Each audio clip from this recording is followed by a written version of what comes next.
4 to shoot. Meesseman on the drive, got fouled and puts it in! When Emma Meesseman signed with the Indiana Fever, it wasn't just another roster move, it was a huge shift. Teaming up with Caitlin Clark instantly turned the Fever into a problem for every other WNBA team. But while Indiana fans were celebrating, somewhere in Connecticut, DeWanna Bonner has been battling huge regrets as she watched her former teammate Emma Meesseman join the team she just betrayed, instantly transforming the Fever to a huge championship contender. From locker room whispers to online debates, this move has everyone talking. So, how did we get here, and why is Bonner's regret starting to feel a little too real? Let's break it all down. Before we get into DeWanna Bonner's regrets, let's talk about the player at the heart of all this, Emma Meesseman. She's not just any signing. Her elite shooting and all-around basketball IQ have made her one of the most gifted players in the world. From the league's most efficient offensive team of all time. Pick and pop. Meesseman again! She is deadly! Kept it alive for Cloud. Here is Powers. Meesseman to tie it. She's got it! And if you really want to see what makes her special, just watch how she moves with the ball, reading the game, slipping past defenders, and always finding the right space. Natisha Heidemann getting a starting role. Meesseman feeling it early. Candace matchup though, what? Ice baths necessary after this game. Meesseman! She is truly one of the greatest players to have ever thrown a basketball. One of her famous runs was during the 2019 WNBA Finals. Coming off the bench for the Washington Mystics, she transformed into playoff Emma. She averaged 19.3 points on a scorching 58.3% shooting during the postseason, including dominant 27 and 30-point performances in the semis against the Aces. Good up until tonight. Deladon's stroke has been... And not only is it tiring physically, but mentally to know that you're working so hard and not getting anything out of it. Her momentum carried seamlessly into the finals against the Connecticut Sun, where she remained a constant threat on both ends of the floor. Steal Meesseman! Tolliver with the break! Finds Cloud for 2! Tolliver shielding, dishing, Meesseman hitting!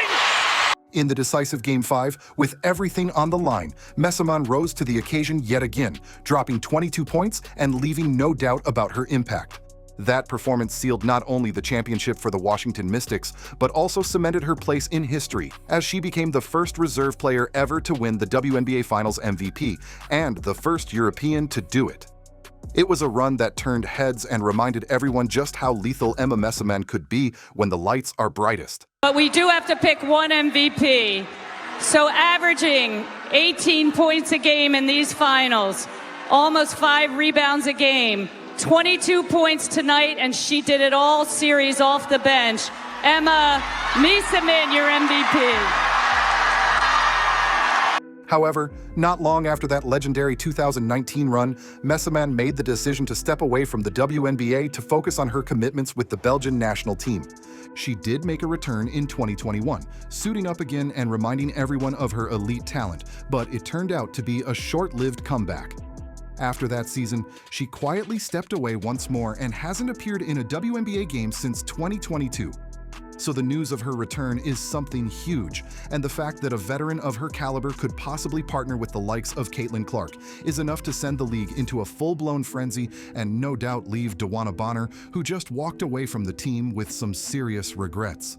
The plot thickens even more. This isn't just any superstar duo that Bonner's walking away from. She and Emma Meesseman actually go way back. Bonner was right there with her on that legendary 2019 WNBA Finals run, sharing the court, the chemistry, and the championship. Now watching Meesseman team up with Caitlin Clark in Indiana? That's got to sting. Bonner did kick off the Fever's 2025 campaign in the starting lineup. She started the season on a strong note. In the Fever's opening game, she put up 17 points, grabbed 6 rebounds, and dished out 3 assists. Numbers that seem to suggest she could thrive alongside Caitlin Clark this new season. It looked for a moment like the veteran still had plenty left in the tank and might even become a valuable stabilizing force on a young team learning to play at lightning speed. A league record 13 per game last year. Bonner comes up with a steal. The veteran off to the races. In that opening game against the Chicago Sky, DeWanna Bonner surpassed Tina Thompson as the third all-time scorer in the WNBA. Here is Bonner. She has tied Tina Thompson for third on the all-time scoring list. At this point, it looked like it was going to be a very promising season for DeWanna Bonner and the Fever. Even after the game, Caitlin Clark and DeWanna Bonner were full of high praise for each other, with Clark saying that Bonner is a great leader for the Fever and she feels lucky to learn from her every day. That Caitlin, you guys are in the huddle scheming to make sure that she walks out of here with some history today. Why? Because she deserves it. She's one of the best players that's ever played the game, touched the ball. So, I mean, not only a great person, great basketball player, really great leader for our team. So I feel lucky enough to learn from her every single day. By May 24th, after a tough loss to the New York Liberty, the coaching staff made a tough call. Bonner was moved to the bench. Lexi Hull took her place, bringing energy and a defensive presence that gelled better with the team's new identity. Bonner would go on to play 6 more games in a reserve role, averaging 7.1 points and 3.8 rebounds in just over 21 minutes per game. There was a flash of her old self with a 21-point outing against the Mystics on May 28th, but the consistency just wasn't there. In 5 of her 9 appearances, she took 4 or fewer shots. Was executed to perfection. Bonner works off Boston. Little hesitation, gets to the hoop, lays that up and in. This is the Mystics' first lead of the ball game since it was early on in autumn. Then came the turning point. On June 10th, Bonner played what would be her final game for the Fever, a Commissioner's Cup loss to the Atlanta Dream. Just 2 days later, she was listed as not with the team, personal reasons. Initially, the team's messaging was supportive. When asked, Coach Stephanie White initially described Bonner's status as day-to-day, emphasizing the team's support, saying, "She's doing well. We're continuing to be supportive of DB in her time away." How is she doing? Is there any timeline for her return? Yeah, she's doing well. She's doing well. Again, no timeline. I think it's day to day, and for us to just make sure that we're continuing to be supportive of DB in her. Fans speculated some guessed it was family-related, and others pointed toward tension in the locker room, especially with her fiancé Alyssa Thomas, now with Phoenix. But as days turned into weeks, her absence stretched across 5 games. The Fever kept rolling, and communication with Bonner reportedly began to fade. By June 24th, credible reports confirmed what many had already guessed: Bonner wasn't coming back. She had no interest in returning to Indiana and was now eyeing a move to Phoenix or Atlanta. Unfortunately for DeWanna Bonner, her departure didn't spark the interest she was hoping for, as ever since she left the Fever, no team has shown interest in acquiring her. It cannot help but look like she dug her own grave, because after leaving the Fever mid-season, it raises a question about her character and loyalty. Not a lot of teams would be interested in her after that. Meesseman wide open for 3. Oh! Meesseman! The dagger 3 from the top! While Bonner's market has gone cold, the opposite can be said for her former teammate. Emma Meesseman never missed a beat. Meesseman's absence from the WNBA did not in any way imply a drop in quality. She later signed for Fenerbahce in Istanbul, Turkey, and still continued to make headlines there.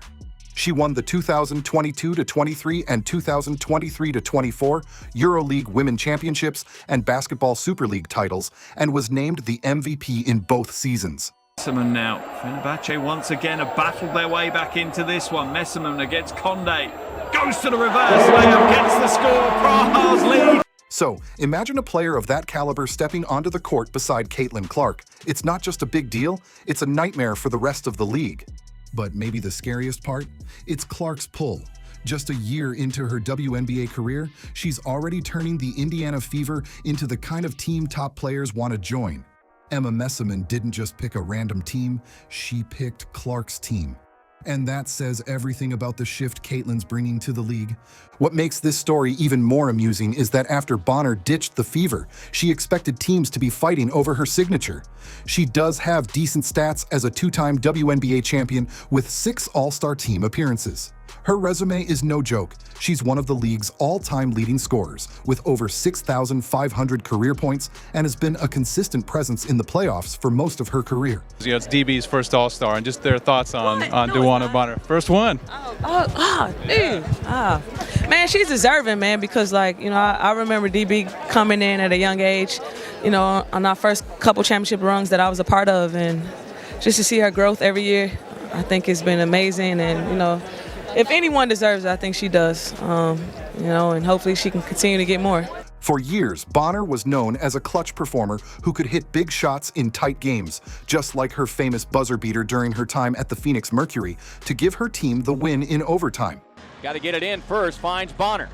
Bonner outside, Bonner on the crossover. Bonner moving to her right, high arching three on the way!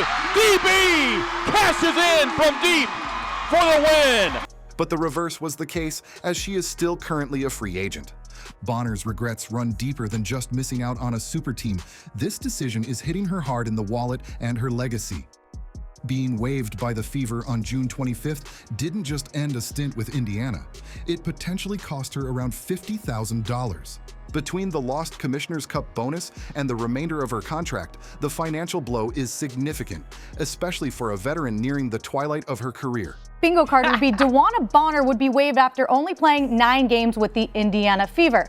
But here we are. Kind of a surprise. In the cliff notes for you, if you haven't been paying attention, this week she missed the Fever's last 5 games with quote-unquote personal reasons, and then it came out that she really didn't want to return, so the team explored some options and wound up waiving DeWanna Bonner, the 16-year veteran, yesterday, so her next destination TBD, kind of. We'll get to that. On the other hand, for Fever and Caitlin Clark, the business side of this ordeal is good.